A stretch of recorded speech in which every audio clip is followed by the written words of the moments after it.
Assalamualaikum warahmatullahi wabarakatuh. Alhamdulillahirabbil alamin wassalatu wassalamu ala asyrofil anbiya'i wal mursalin sayyidina wa maulana Muhammadin wa ala alihi wa sahbihi ajma'in amma ba'd. Terima kasih para pemirsa di rumah yang alhamdulillah selalu setia bersama dengan program Majelis Sore, Majelis kita semua. Dan pada kesempatan kali ini saya Gusti Muhammad Hermawan kembali menyapa Anda dalam program Majelis Sore. Seperti biasa kehadiran dengan para narasumber dari Akademisi UIN Antasari Banjarmasin. Yani kita bergabung bersama dengan Ibu Dr. Haja Wahidah MHI yang tentunya juga hari ini kita bicara mengenai tema kita yakni al-sobah dalam kewarisan menurut pendapat masyarakat Banjar di Kalimantan Selatan. Assalamualaikum Bu. Waalaikumsalam warahmatullahi Sehat ya Bu wabarakatuh. ya? Alhamdulillah. Alhamdulillah, Masya Allah. Kita bicara dan kembali lagi dalam program Majelis Sore. Kalau bicara mengenai al-sobah dan tentunya juga menurut pembagian harta waris mewaris, ini kan erat sekali dengan masyarakat Banjar yang memang notabene memang didominasi masyarakat muslim dan muslimah. Kalau boleh disampaikan sebagai pembuka terkait dengan tema yang hari ini kita bahas, boleh disampaikan. Ya, baik, terima kasih. Assalamualaikum warahmatullahi wabarakatuh. Alhamdulillahirabbil alamin. Wassalatu wassalamu ala asyrafil anbiya'i wal mursalin sayyidina wa maulana Muhammadin wa ala alihi wa ashabi ajmain.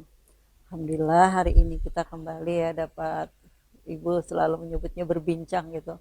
Karena kebetulan yang menjadi concern Ibu saat ini adalah fikih mawaris. Jadi temanya hari ini tentang as-sobah dalam kewarisan menurut pendapat atau pemahaman masyarakat Banjar Kalimantan Selatan. Nah, tema ini sebenarnya adalah penelitian kolaborasi dosen mahasiswa. Jadi bersama Ibu Dr. Haja Gusti Muzainah juga sebenarnya dengan mahasiswa prodi hukum keluarga. Jadi alhamdulillah mungkin sekaligus jadi bisa didiseminasikan di sini ya. Jadi as-sobah itu sebenarnya adalah salah satu kelompok ahli waris. Dalam ilmu faraid itu kan ahli waris itu ada 3 macam, 3 golongan gitu. Yang pertama zawil furud, kemudian as-sobah dan zawil arham. Nah, as-sobah ini adalah ahli waris yang bagiannya tidak tentu banyak atau sedikit karena dia hanya menerima sisa ya dari orang-orang yang sudah ditentukan bagiannya. Jadi kalau orang menerima sisa itu jelas kan tidak ada ketentuan atau takarannya seberapa gitu karena hanya menunggu sisa dari orang-orang yang sudah ditentukan bagiannya. Artinya as-sobah ini bisa mendapat banyak, bisa juga sedikit atau bahkan tidak mendapat apa-apa. Kenapa? Karena harta itu sudah dihabiskan oleh ahli waris yang disebut dengan zawil furud.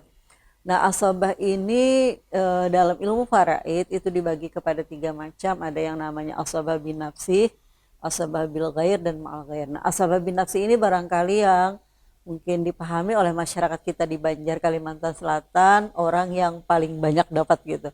Jadi mereka biasanya menyebutnya dengan asbah gitu ya. Asbah sebenarnya bahasanya itu agak dekat dengan ilmu faraid itu as-sobah. Jadi orang kita biasanya kalau menyebut asbah itu identik itu dengan laki-laki gitu ya. Padahal as-sobah itu sebenarnya tidak hanya laki-laki. Jadi dari 3 macam as-sobah itu 2 diantaranya malah yang jadi as-sobah itu perempuan. Nah, jadi yang dikenal masyarakat kita itu biasanya asbah itu laki-laki, kemudian dia dapat paling banyak begitu. Iya betul, memang salah satu konsekuensi daripada as-sobah itu adalah ahli waris yang bagiannya mungkin dapat lebih banyak. Kenapa? Karena hanya dia yang ada misalnya dalam struktur kasus itu. Maka berarti dia mendapat semuanya. Nah, ini mungkin pengertian yang banyak. Jadi tidak salah memang, cuma yang dipahami kalau dia laki-laki saja tentu ini keliru ya. Jadi memang di Tapin misalnya ada yang memahami bahwa asbah itu memang anak laki-laki tertua gitu. Anak laki-laki tertua dan dia punya peran besar terhadap keluarganya sehingga memang dia diberikan porsi yang lebih banyak dalam kaitan waris. Nah, kembali lagi kepada asbah itu sendiri bahwa bisa saja asbah itu dalam kasusnya tidak mendapat bagian. Nah, itu bisanya dicontohkan ketika kasus di zaman Umar bin Khattab pernah terjadi 2 kali malah. Jadi as-sobah di situ tidak dapat apa-apa. Kenapa? Karena memang dalam perintah Nabi itu kan kita disuruh gitu membagikan warisan itu kepada orang-orang yang tertentu dulu bagiannya, baru sisanya untuk as-sobah. Jadi dalam kurung berarti kalau ada gitu ya. Jadi kalau tidak ada bisa saja, dan itu pernah terjadi di masa Umar 2 kali malah. Nah, jadi seperti itu. Nah, adapun asabah yang mungkin jarang kita pahami oleh masyarakat kita, yaitu perempuan ya. Di sini ada yang namanya asabah bil ghair, itu adalah 4 pasangan laki-laki dan perempuan. Jadi perempuan itu tadinya dia mendapat bagian tertentu, tapi ketika bersama saudaranya yang laki-laki yang sederajat dengannya, maka dia menjadi asabah. Jadi yang di sini asabahnya itu perempuan. Cuma kenapa dia jadi asabah? Karena dia bersama asabah bin nafsi yang semuanya adalah laki-laki, tapi itu dibatasi 4. Nah, disinilah yang kemudian populer mungkin di masyarakat kita kalau istilah 2 banding 1, 2 banding 1 gitu. Jadi artinya laki-laki itu mendapat 2 kali lipat dari perempuan. Nah, itu sebenarnya adalah untuk kategori asabah yang nomor 2, macam yang kedua. Jadi asabah bil ghair itu yang disebut dengan 2 banding 1. Karena yang namanya perempuan yang tadinya mendapat bagian tertentu berubah menjadi mendapat bagian tidak tertentu. Jadi dia mendapat sisa bersama dengan saudaranya, misalnya anak perempuan dengan anak laki-laki. Nah, kalau seandainya orang itu hanya memiliki anak perempuan, dia ada bagian tertentu. Kalau sendirian setengah, kalau 2 orang 2/3. Nah, kemudian kalau orang hanya punya anak laki-laki, itulah yang disebut asabah bin nafsi. Nah, tapi kalau misalnya seorang orang tua punya anak laki-laki dan perempuan, menjadilah berdua, itu asabah bil ghair gitu. Nah, jadi ya pemahaman kita memang masih dibatasi dengan laki-laki saja mendapat bagian yang lebih banyak. Jadi memang tidak salah, tapi itu hanya sebagian ya dari pemahaman asabah itu sendiri. Dalam waris mewaris ini sendiri kan memang erat sekali kaitannya dengan keluarga yang ada di lingkungan manapun sebenarnya, karena tentu kalau dalam hukum Islam ini sendiri memang diatur sedemikian rupa porsi, kemudian juga terkait dengan kasuistis yang terjadi, dengan kasus-kasus yang mungkin bisa dibilang banyak sekali masyarakat Banjar secara khusus dan secara spesifik terhadap pembagian waris ini sendiri kan melibatkan alim ulama atau tokoh yang lebih mengerti terkait dengan pembagian ini sendiri. Sebenarnya kalau kita bicara mengenai waris mewaris secara umum, Bu, apa sih yang kemudian juga harus dilakukan pada saat melakukan proses pembagian harta waris mewaris? Apakah kemudian juga ketika misalnya rumah dijual lalu kemudian langsung dibagi, atau memang ada mekanisme prosedur yang harus dilakukan? Iya, jadi dalam proses pembagian, jadi mungkin tahapan ya, mungkin bisa kita sebut seperti itu. Nah, kita tentu harus memeriksa dulu apakah pembagian itu bisa dilakukan, yakni terpenuhnya rukun dan syarat ya. Misal kita lihat dulu, ini apa benar orang ini sudah betul-betul meninggal gitu. Karena biasanya kan kalau praktek kita kadang di masyarakat kadang belum meninggal juga dibagi gitu. Katanya berbagi warisan. Nah, ini kan keliru ya. Jadi yang namanya bagi warisan itu adalah ada memang orang yang meninggal. Salah satu atau keduanya? Salah satu. Jadi satu orang meninggal, nah lalu artinya, dan ini harus disyaratkan benar-benar meninggal dalam artian tidak diduga. Kalau misalnya orangnya hilang ya atau gaib misalnya, lalu diduga sudah lama ini hilangnya, maka bisa aja kita bagi, ini tidak benar. Jadi ada tahapan yang harus dilalui. Jadi penetapan kematian secara hakiki, orang bisa melihat, mengetahui, disaksikan. Atau kalau misalnya memang orangnya hilang, maka penentuan kematiannya bisa secara hukum atau berdasarkan putusan pengadilan. Itu yang pertama. Yang kedua, ahli waris. Nah, ahli waris ini adalah orang yang hidup. Ya, orang yang hidup pada saat meninggalnya pewaris tadi. Pewaris itu orang yang meninggalnya. Nah, jadi ada yang meninggal, kemudian ada yang hidup sebagai ahli waris. Dan tentu antara yang meninggal atau kita sebut dengan pewaris ya dalam bahasa Indonesia, dan ahli waris itu dia punya hubungan. Nah, jadi hubungan mungkin bisa sebab nikah. Jadi kalau misalnya sebab nikah itu berarti kan kalau meninggal salah satu suami atau istri gitu, ahli warisnya. Atau misalnya anak dengan orang tua, hubungan nasab. Nah, ini berarti ada hubungan antara yang meninggal dengan ahli waris. Nah, yang terakhir adalah ada hartanya. Nah, harta warisan, jadi kalau misalnya ada yang meninggal, ada ahli waris, ada hartanya, ya tidak serta-merta juga langsung dibagi. Hartanya harus kita keluarkan dulu, kita bersihkan dulu dari beberapa hal, misalnya penyelenggaraan jenazah, biayanya diambil dari harta si yang meninggal. Jadi dalam Islam itu sebenarnya tidak dibebankan kepada ahli waris untuk mengeluarkan biaya penyelenggaraan jenazah yang dibatasi dari memandikan, mengafani, mensolatkan sampai menguburkan. Nah, tidak termasuk yang biaya arwahan yang dalam masyarakat kita ya. Jadi itu kita keluarkan dulu yang wajar, patut sesuai dengan kemampuannya. Lalu ada utang misalnya, maka itu harus dibayar dulu. Utang, ada utang kepada Allah, ada utang kepada manusia, itu harus dibayar. Jadi dilunaskan dulu. Lalu wasiat. Jadi kalau yang meninggal ini kebetulan ada wasiat, wasiat juga harus dilaksanakan. Nah, baru kita bisa menetapkan pembagian. Jadi ada yang meninggal jelas, yang hidup jelas juga, kemudian hartanya juga sudah bersih dari 3 hal tadi, maka disitulah berlaku waris mewarisi. Artinya kita bisa membagi kepada ahli waris dengan menetapkan siapa saja ahli waris yang berhak, karena tidak semua kerabat keluarga kemudian dapat warisan ya.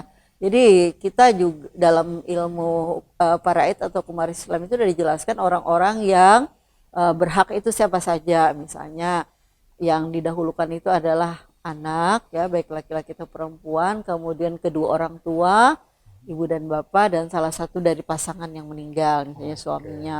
Nah di situ berarti kita tinggal menentukan berapa bagiannya, nominal dan bagiannya gitu ya, sampai melihat kepada statusnya.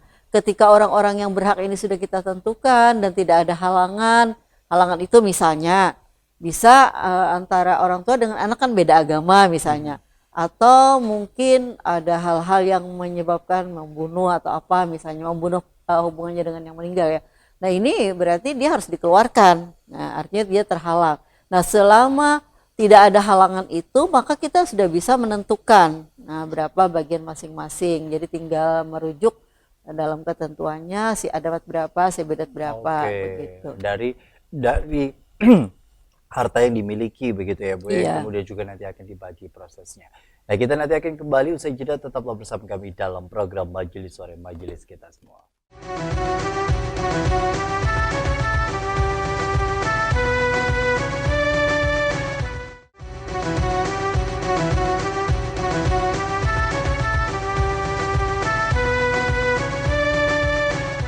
Terima kasih Anda masih bersama kami dalam program Majelis Sore, Majelis Kita Semua. Kalau tadi sudah disampaikan terkait dengan tahapan-tahapan yang memang ada di dalamnya dalam proses pembagian harta waris mewaris, lalu kemudian sejauh mana prosedurnya Bu? Apakah memang hanya secara istilahnya duduk bersama lalu kemudian uang dibagi-bagi sesuai dengan porsinya, atau kemudian harus ada saksi dan kemudian juga semacam ada selamatan atau seperti apa yang memang mungkin di tengah-tengah masyarakat kita yang belum memahami, karena ada sebagian besar bagi warga Banjar terutama ketika proses pembagiannya itu sendiri kan semacam ada mendatangkan tokoh masyarakat atau yang mungkin lebih memahami dalam proses pembagiannya agar betul-betul menjalankan syariatnya, tapi ada juga yang istilahnya sistem bagi kepada siapa yang berhak sudah sampai situ tanpa ada misalnya disaksikan atau siapa.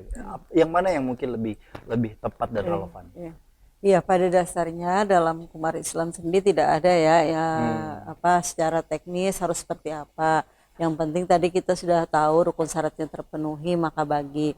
Memang sebaiknya mungkin ya kita bisa secara kekeluargaan saja musyawarah pembagian, dan bisa jadi mungkin untuk lebih, karena mungkin tidak semua orang kan mengerti ya tentang bagian. Nah mungkin bisa mendatangkan orang yang dianggap mengetahui, sehingga paling tidak di antara sesama ahli waris itu nanti tidak ada keraguan ya, karena kalau misalnya antar masing-masing dengan tidak ada pemahaman yang secara utuh ya memahami itu, bisa jadi nanti bisa di belakang ada semacam ketidaknyamanan di antara ahli waris. Nah, jadi bisa terkait jadi dengan nominal, gitu ya, nominal dan lain sebagainya, termasuk harta warisan itu sendiri. Mungkin ketika dalam musyawarah keluarga itu sama-sama dihadirkan semua ahli waris, bisa jadi nanti ada keterangan atau kesaksian dari masing-masing ahli waris bahwa ternyata orang tuanya memiliki harta yang disimpankan oleh ahli waris ini misalnya. Nah disitulah harusnya memang kita duduk bersama tadi ya, secara terbuka, secara transparan, semua ahli waris menyampaikan terkait dengan harta yang ditinggalkan orang tuanya. Misalnya bisa jadikan antar ahli waris itu tidak tahu bahwa ibunya punya rekening di ahli waris A misalnya, atau Ya, punya simpanan emas kepada anak yang perempuan misalnya, dan ya. ini tidak diketahui oleh semuanya. Nah, pada saat pembagian proses itulah menurut ibu ya, bahwa itu harus disampaikan secara terbuka di antara semua ahli waris. Nah, syukur mungkin kalau ada yang menyaksikan sehingga tidak ada hal-hal yang tidak diinginkan di belakang hari. Dan kalau memang perlu ada pencatatan sehingga tidak ada nanti gugatan di belakang hari bahwa oh ternyata orang tuaku sudah memberikan tanda tangannya di sini, artinya ikut dalam itu. Bagus Oke. sebenarnya, walaupun tidak ada sebenarnya tuntunan seperti itu, tapi untuk menjaga-jaga ya mungkin karena harta ini kan biasanya ya makanya tadi ada harus transparan itu, karena kadang ada di antara ahli waris itu yang seperti dalam tanda Condong. petik menyembunyikan gitu. Jadi pernah ya ibu didatangi masyarakat gitu ya, Bu, bolehkah misalnya aku diamkan, tidak aku beritahukan kepada adikku tentang harta ibu yang ada di ini. Ada emas Bu, ada nomor rekening. Nah setelah ibu jelaskan, dia semacam ini ya, apa ya, tidak sesuai dengan keinginan, dia maunya menyembunyikan karena dianggap misalnya adik ini sudah banyak menghabiskan harta Ya. orang. Nah ini kan tidak benar. Jadi ketika pembagian dilakukan harusnya memang dibuka saja. Nah nanti dirundingkan, kebetulan adik ini sudah banyak menghabiskan, nah ini mungkin bisa dibicarakan. Jadi tidak disembunyikan dalam arti karena dianggap adik ini sudah banyak menghabiskan lalu oh ini sudah menjadi milikku gitu. Agar Nah, tidak ada seperti termasuk itu. dalam tipu menipu juga gitu Iya ya, Bu, ya. sepertinya kan begitu. Nah, dengan kondisi ragam serupa ini sendiri kan memang begitu banyak seringkali pertikaian, perpecahan terjadi pada saat prosesnya. Walaupun ibaratnya ini bukan menjadi keinginan bagi setiap orang tua manapun atau istilahnya siapapun yang memiliki harta atau kemudian juga pada saat proses pembagiannya. Kalau kita boleh membahas Bu terkait dengan asobah yang kemudian hari ini menjadi pembahasan kita. Asobah yang dimaksud itu siapa aja sih Bu yang Iya. mungkin bisa dijelaskan bagi mereka yang istilahnya ditinggal oleh suami meninggal dunia hingga kemudian juga memiliki anak, apakah yang kemudian juga di luar dari ketika misalnya dia punya anak tunggal perempuan saja, siapa saja selain apa misalnya ayahnya dan anak perempuannya itu yang dapat gitu, atau kemudian juga hal yang lain yang mungkin bisa disebut sebagai asobah itu tadi. Iya. Jadi betul asobah ya dalam hukum waris Islam itu memang sudah ditentukan orangnya.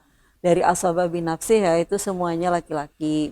Jadi anak laki-laki, kemudian cucu laki-laki, seterusnya ke bawah. Mungkin orang punya wuyut juga misalnya. Oke, makanya itu mungkin bisa disebut bagi orang Banjar kalau laki-laki itu menghabiskan Iya. segala nasab yang mungkin dalam bentuk asbah atau yang lain-lainnya Iya, gitu nah ya Bu ya. artinya memang tidak semua gitu. Benar ya pemahaman masyarakat kita, anak laki-laki itu dia asobah nomor satu. Artinya di kehadiran dia itu memang menerima seluruh harta.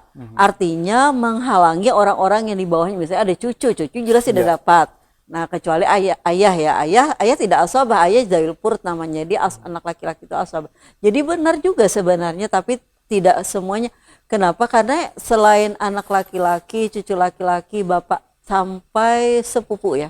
Jadi sepupu laki-laki kandung, sepupu laki-laki sebapak itu adalah orang juga bisa berstatus sebagai asabah.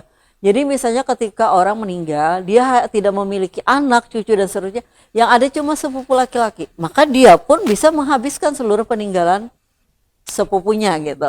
Nah ini urut-urutan yang asabah binafsih ya, jadi ada 14 sebenarnya Ya dengan sesuai dengan syariat ketentuan yang Islam ajarkan begitu. iya. Nah kemudian di asabah bil ghair yang disebut perempuan tadi, misalnya anak perempuan ya.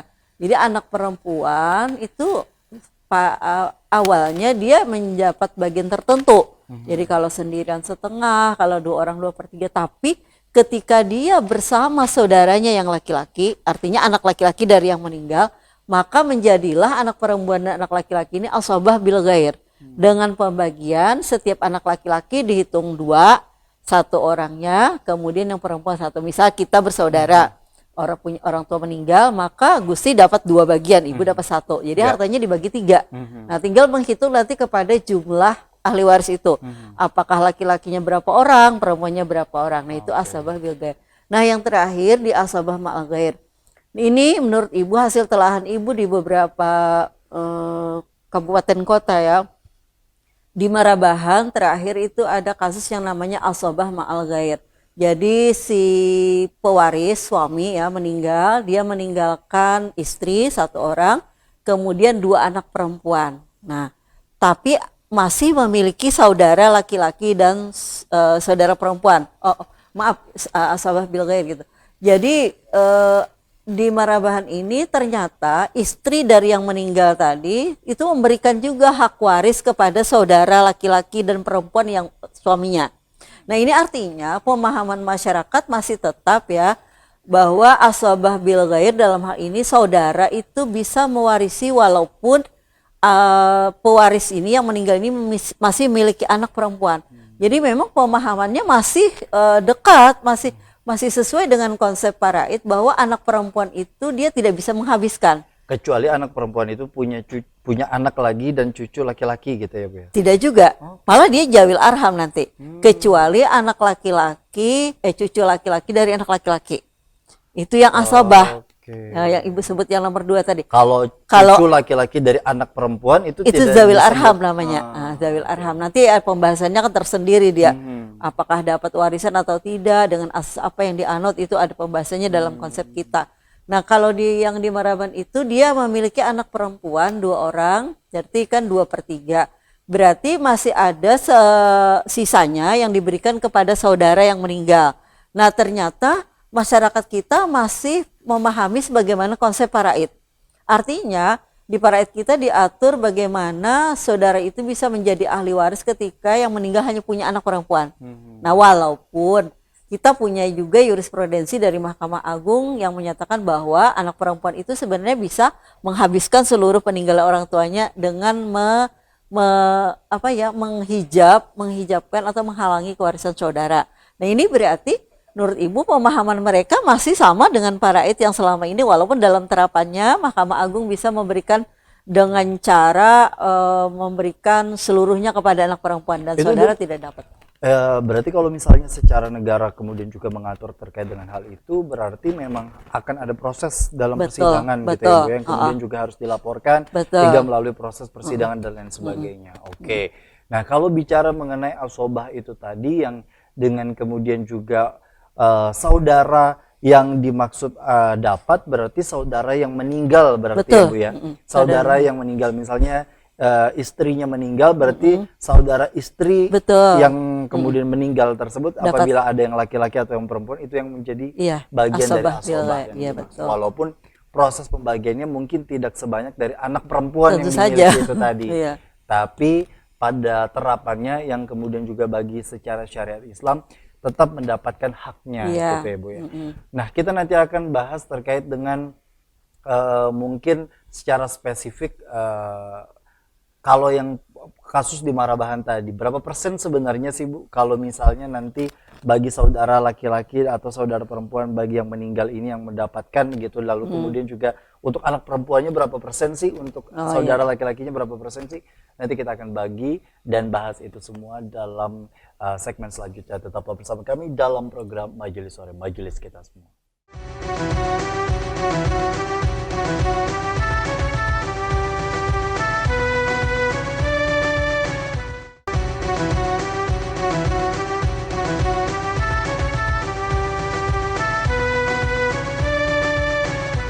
Terima kasih Anda masih bersama kami dalam program Majelis Sore, Majelis Kita Semua. Nah, kalau bicara mengenai kasus yang terjadi langsung ya di Kabupaten Baritokuala, salah satunya di Kota Marabahan terkait dengan pembagian waris yang ternyata masih diaplikasikan, masih diterapkan sesuai dengan syariat Islam, terutama dalam ilmu faraid, dalam pembagian harta waris mewaris ini sendiri kan, ini istilahnya menjadi cerminan ya Bu ya, bahwa masyarakat Banjar ternyata masih menjalankan apapun yang kemudian juga masih disyariatkan terutama dalam berbagai aspek, salah satunya dari waris mewaris ini sendiri. Kalau dari berkaca dari kasus tersebut Bu, 2 anak perempuan yang dimiliki salah satu orang tuanya yang meninggal dunia lalu kemudian dibagi warisannya, kemudian tadi Ibu sebutkan yang dapat dari saudara yang meninggal itu tadi, ini juga dapat baik yang perempuan atau laki-laki. Kalau boleh bicara mengenai porsinya Bu, mungkin juga ketika misalnya masyarakat mendapat kasus serupa, Kira-kira kalau dalam pembagiannya seperti apa Bu Iya. untuk anak dan saudara tadi? Iya, jadi karena kita punya hukum ya yang sudah secara rinci, detail ya menjelaskan bagaimana hak mereka, hak-hak waris ini, maka tentu saja sesuai dengan ketentuan ayat, istri itu mendapat seperdelapan, dan seperdelapan bagian, kemudian dua anak perempuan dapat 2/3, maka asal masalah maksudnya harta itu mau dibagi berapa begitu, dibagi 24. Nah, lalu nanti dari 24 bagian berapapun nilai harta warisan itu, misalnya 24 juta misalnya. Ya. Maka berarti dibagi 24, nilainya 1 juta. Nah, istri 1/8 itu dapat 3, berarti 3 kali 1 juta, 3 juta. Kemudian 2/3 dari 24 misalnya, maka 16. Untuk Berarti anak-anak iya tadi untuk ya, Bu. anak. Nanti dibagi 2, 8 ya kan? Karena 2 orang dalam kasus itu. Jadi 3 tambah 16, 19, masih ada 5 sisanya. Juta. Nah, 5 inilah yang akan diberikan kepada asobah. Asobah. Asobah bil ghair namanya. Nah, hanya Tergantung saja berapa saudaranya berarti lagi ya, Bu? iya, nanti Misalnya dihitung saudaranya, kalau laki-lakinya ada 5 misalnya 2 misalnya. Perempuannya 1, berarti 2 tambah 1. Oke, 2 juta, 2 berarti juta, 2 dan juta, 1 juta. sejuta. Itu kalau misalnya kita paskan ya Ya, hitungannya. sesuai dengan syariat. Memang kalau dalam Paret sendiri tidak mengenal istilah prosentasi, jadi dia hanya mengenal furudul muqaddarah namanya. Nah, itu dibagi sesuai ketentuan itu, sisanya, jadi kebetulan dia asabah, maka mendapat sisa. Jadi kan itu tadi, sisa itu tidak tentu banyak, kebetulan di situ artinya saudara itu justru mendapat lebih banyak dari istri. Istri kan Betul. cuma dapat 3. Nah, sedangkan saudara, itulah bahwa asabah itu tidak tentu. Nah, cuma kan masyarakat kita selain dia Ya. paham bahwa itu dapat, cuma istri ini mungkin kesannya dia merasa, oh sini kan suami tidak ada lagi, kasihan anak ini masih kecil-kecil. Nah, akhirnya saudara memang tahu dia ada haknya, cuma tidak secara pasti juga mengetahui bahwa Taksiran harganya. berapa gitu. Jadi akhirnya di situ inisiatif dari istri hanya diberikan menurut takarannya.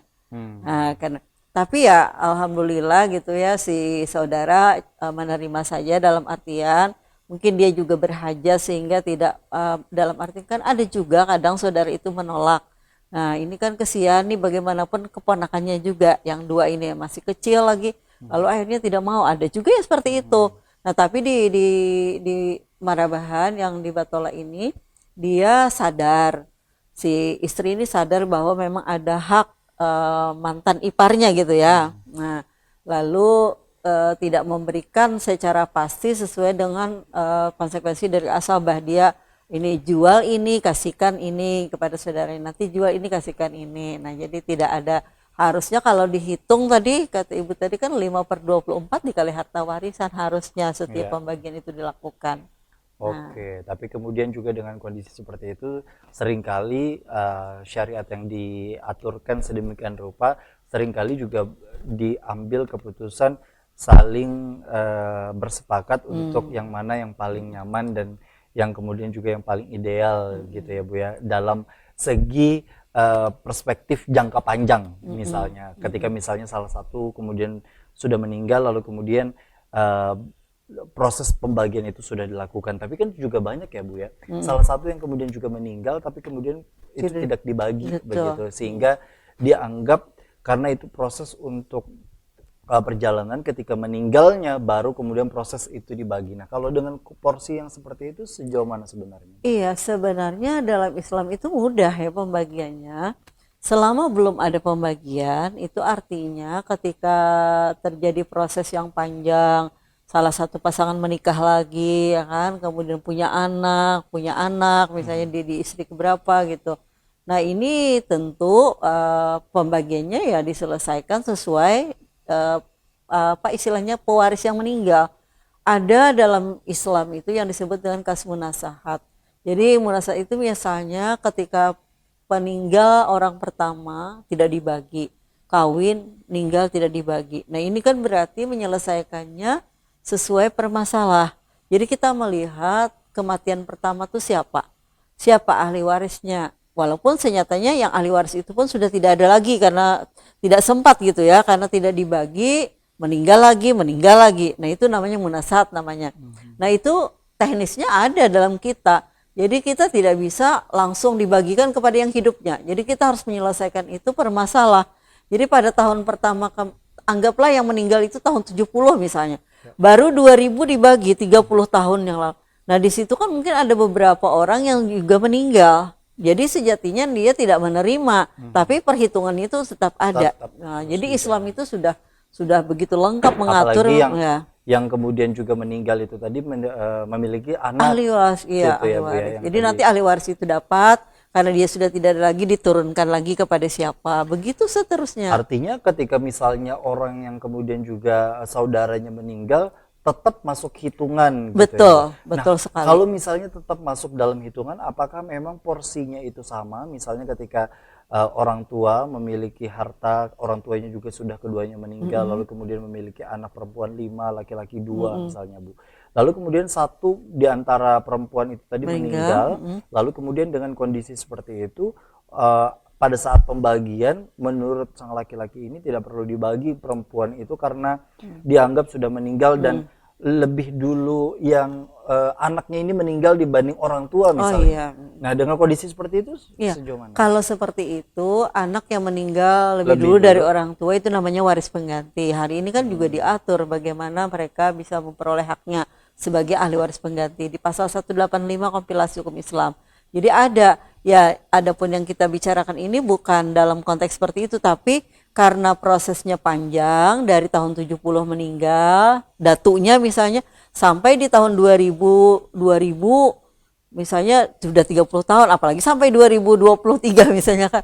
Nah ini berarti panjang, ada beberapa kematian. Kalau misalnya meninggalnya itu bukan lebih dulu, maka itu tetap diberikan, dihitung. Pada saat pewaris pertama meninggal, siapa saja ahli warisnya. Padahal di antara ahli waris itu sudah tidak ada lagi, tapi dipindahkan lagi kepada ahli waris lainnya. Nanti dipindahkan lagi. Jadi artinya perhitungan itu tidak melihat kepada saat sekarang pembagiannya hidupnya siapa gitu, tidak.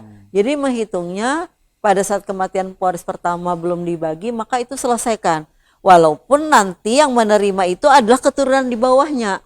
Nah, tapi artinya berpindah gitu. Oke, berarti waris bisa dilakukan ketika salah satu di antaranya sudah meninggal. Iya. Walaupun anak yang meninggal tadi misalnya baru meninggal setelah yang satu tadi meninggal dulu gitu ya. Berarti masih tetap bagian yang sama. Iya. Oh, lalu kemudian dibagikan kepada anak. Misalnya yang satu bagian yang masih hidup yang perempuan 30 juta, berarti yang meninggal tadi 30 juta juga dibagi kepada anak-anaknya. Dan itu yang harusnya. Yang harusnya seperti itu. Jadi kita punya aturan itu, cuma ya agak ribet ya masyarakat. Apalagi di sana sini ada percampuran, ada dijual, ada digadaikan, di antara itu yang bermasalah. Makanya Islam tuh bagus. Kalau ada orang meninggal, ada ahli waris, ada harta bagi. Selesai kan? Nah, dan bahkan di sini artinya orang yang harusnya dapat dia akan menikmati. Tapi kalau ditunda, dia sudah meninggal, ya mendingan nanti pembagiannya sesuai ketentuan tadi. Kalau tidak, bisa jadi anak yang harusnya dapat dari bagian orang tuanya justru tidak dapat. Itu bisa terjadi. Ini yang dihindari harusnya. Dan itu yang kemudian juga harus menjadi concern masing-masing ya Bu ya, supaya mungkin tidak termakan hak dari orang lain. Sekali. Nah dalam prosesnya Bu, sejauh mana ketika misalnya sudah dapat nih warisan dalam bentuk misalnya uang, setelah dari berbentuk rumah, lalu kemudian emas atau tanah dan lain sebagainya, ditaksir misalnya 1 juta semuanya. Lalu kemudian setelah 1 juta ini sendiri, apa yang harus dilakukan bagi yang menerima? Apakah kemudian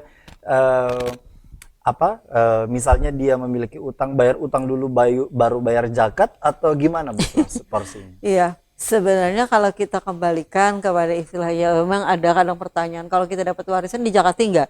Dalam bahasa fikih itu kan harta yang wajib dijakati itu ada bagian-bagian tertentunya. Memang tidak termasuk dari istilahnya itu yang harta warisan gitu.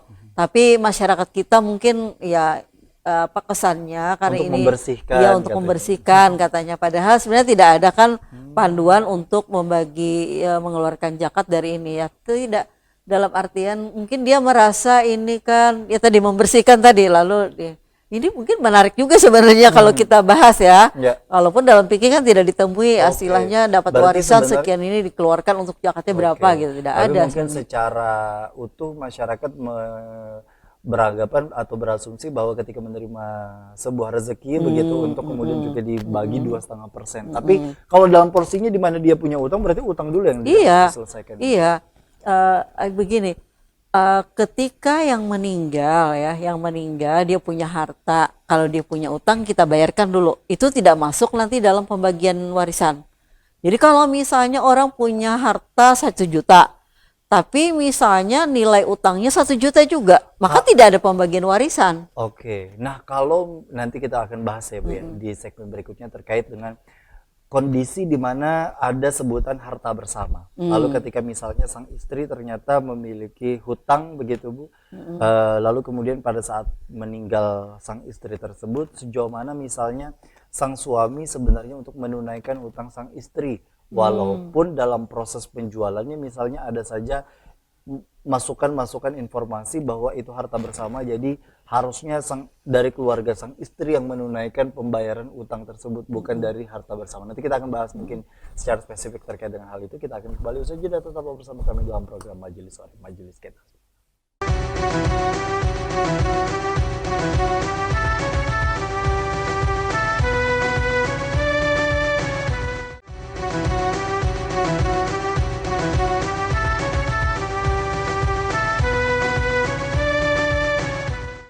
Ya, terima kasih Anda masih bersama kami dalam program Majelis Sore, Majelis Kita Semua. Dan pada kesempatan kali ini kita bicara mengenai asobah, terutama dalam tema Majelis Sore hari ini.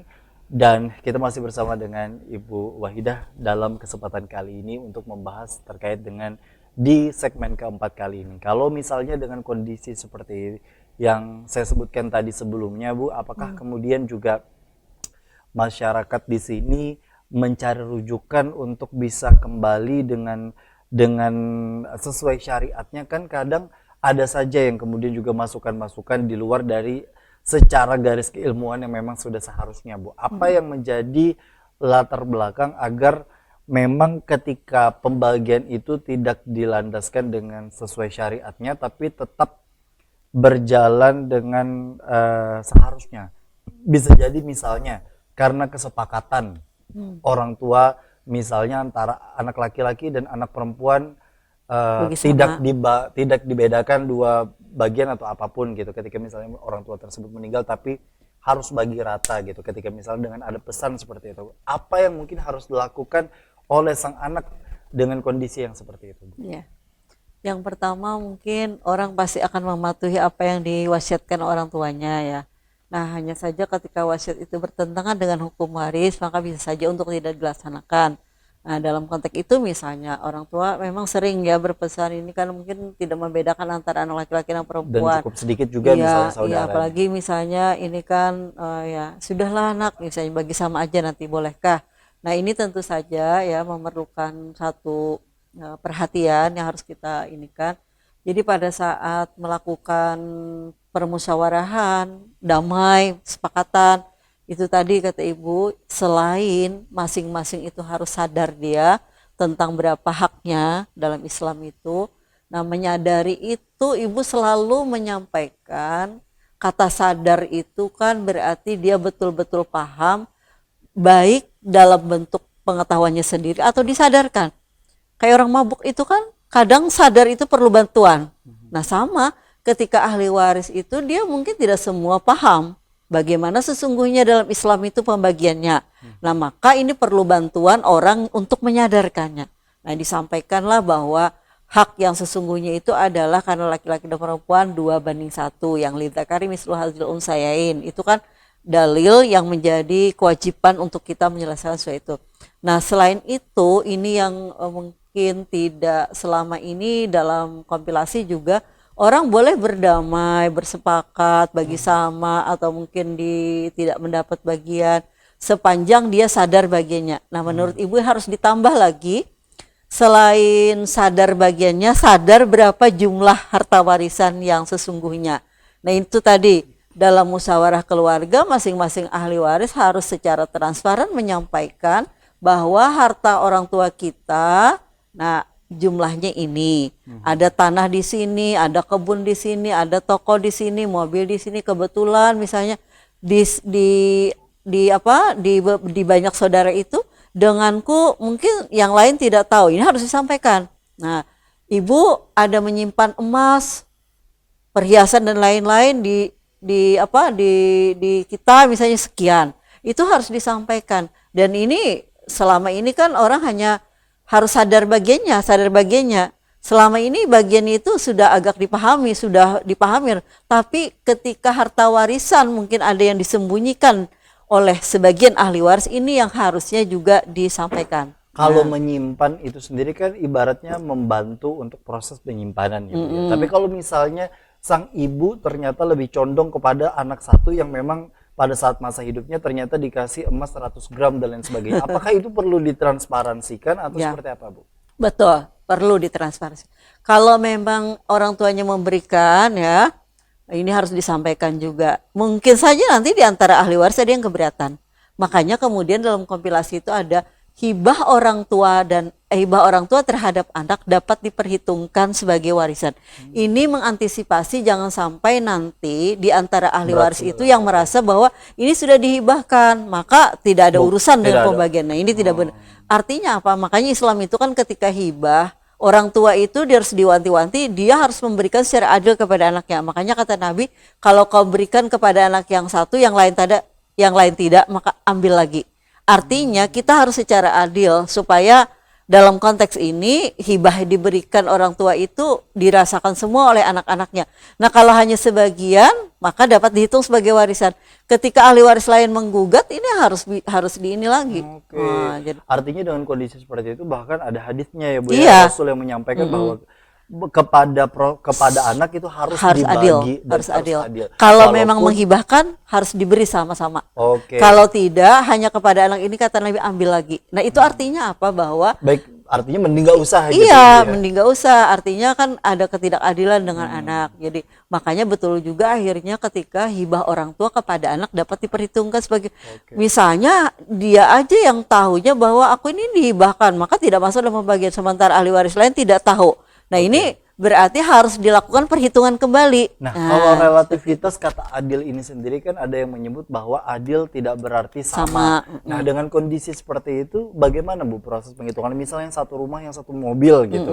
Kan bukan apple to apple kalau istilahnya disandingkan dari segi harga istilahnya. Tapi dengan kondisi seperti itu apa yang mungkin harus dilakukan? Iya, sebaiknya memang ya kalau misalnya terjadi perbedaan memang agak susah juga kan menyamakan karena kebetulan orang tua punya banyak macam-macam gitu. Ini. Nah, mungkin di sini ya supaya tidak ada rasa tidak enak di antara memang harus ditaksir aja. Sehingga kalau misalnya dianggap mau ditaksir ya minimal mungkin tidak terlalu jauh, mungkin bisa dimaklumi kan. Mungkin dalam teknis pembagiannya nanti bisa saja. Kalau misalnya semua harta memang sudah dihibahkan selagi hidup, bisa jadi tidak ada harta warisan pada saat peninggalannya karena yang dihibahkan itulah sebenarnya yang dimiliki orang tuanya. Dan itu juga banyak terjadi di masyarakat kita. Artinya selagi hidup, kamu yang ini, anak ini gitu. Nah, jadi kalau misalnya setelah meninggal ditaksir, perhitungannya tidak terlalu tidak terlalu menimbulkan keirian di antara ahli waris, menurut Ibu ya ada masalah mungkin. Dan sekali lagi mungkin itu bentuk perhatian bagi para orang tua agar tidak condong kepada salah satu di antara banyaknya anak yang dimiliki gitu ya, Bu, ya, agar kemungkinan terjadinya konflik di kemudian hari ini bisa betul-betul terjaga. Terakhir, Bu, sebagai kesimpulan dalam kesempatan kali ini. Jadi sesuai dengan tema kita, Asobah, ada dalam pemahaman masyarakat Banjar, ternyata masyarakat Banjar masih agak tidak meninggalkan apa yang dipahami dalam masyarakat walaupun pemahamannya tidak sepenuhnya gitu. Contoh ketika kasus tadi bahwa harusnya dia mendapat bagian sisa tapi istilahnya sapembari gitu. Dan di sini saudara sebagai asabah tadi dia merasa ya sudahlah enggak apa-apa gitu, biar bagaimana ini kan keponakan. Nah, ini mungkin akhirnya agak menuju kepada bagaimana hari ini jurisprudensi tidak memberikan kepada saudara tapi diberikan kepada anak. Ini bisa jadi ada ini saudara merasa ini kepanakanku juga sehingga tidak menuntut banyak-banyak ya. Kalau dikasih alhamdulillah. Kadang bisa juga dengan mendiamkan diri itu ya untuk asabah ini.